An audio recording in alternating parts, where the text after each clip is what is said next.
para magawan ba ng screen cap kung ano man yung URL o ano man yung post o ano man yung video. At pag napunta po sa amin within 24 hours, sigurado po meron po kayong responde dyan. At the same time, diretso na po sa mga platforms yan. So meron po kayong mga panuntunan what constitutes fake news? Oo naman. So, doon sa mga kababayan natin, one, checkan nyo muna kung saan nanggaling yung source. Checkan nyo, lalo na kung verified yan at legit yung source, mas maganda-ganda na mas accurate yan. Second, checkan nyo yung mga video at saka mga picture. Kasi minsan, nadi-deepfake madaling mag-deepfake so talagang suriin nyo. Tapos sa akin, yung sinasabi ko nga sa iba, pagka nagdududa po kayo doon sa validity ng news, kung totoo siya o hindi, huwag niyo pong i-share. At yan din po kasalanan. Pag nag-share kayo ng medyo alam niyo na fake news, huwag niyo na pong ikalat. Makakatulong din po kung mismong yung nagrereklamo ay magbibigay na rin po sa inyo ng mga patotoo na ito ay fake news. Halimbawa mga contradictory medical statements or maybe an opinion from a lawyer. At syempre yung mismong fake news ilalakip na po doon sa email po sa inyo.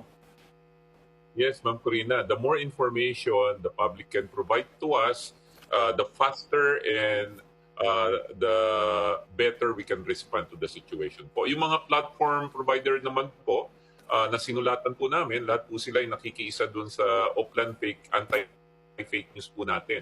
So mabilis po sila magre-respond dyan. Para po sa mga sinabi ni Senadora Amy Marcos tungkol po sa kanyang kapatid at sa lahat-lahat po ng mga nagsulat na, nag-post, nag-AI ng fake news tungkol po halimbawa kay Pangulong BBM, ano po ang inyong tugon?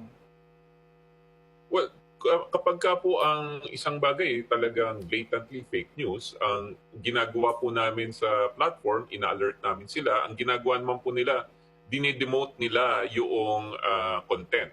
Pag demote, ang ibig sabihin nun, hindi na magba-viral.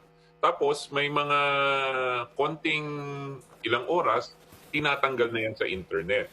It doesn't naman po prevent anyone na nasaktan doon sa fake news na mag-file ng karampatang kaso kung kailangan.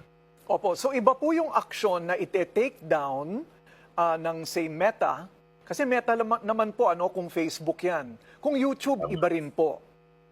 Tama, Okay. tama.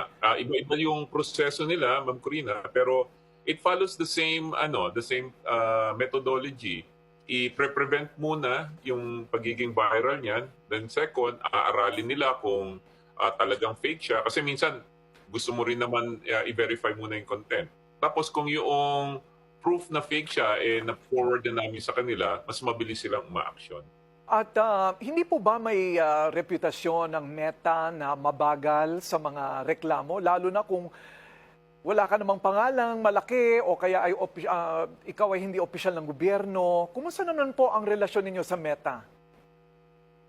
Yung kay Meta naman, kami naman, ang trabaho po namin is alert yung mga platform pag may nakikita kami mga problema. And we follow due process. Kaya makikita nyo, madalas sumusulat po kami sa kanila para official yung notice namin sa kanila.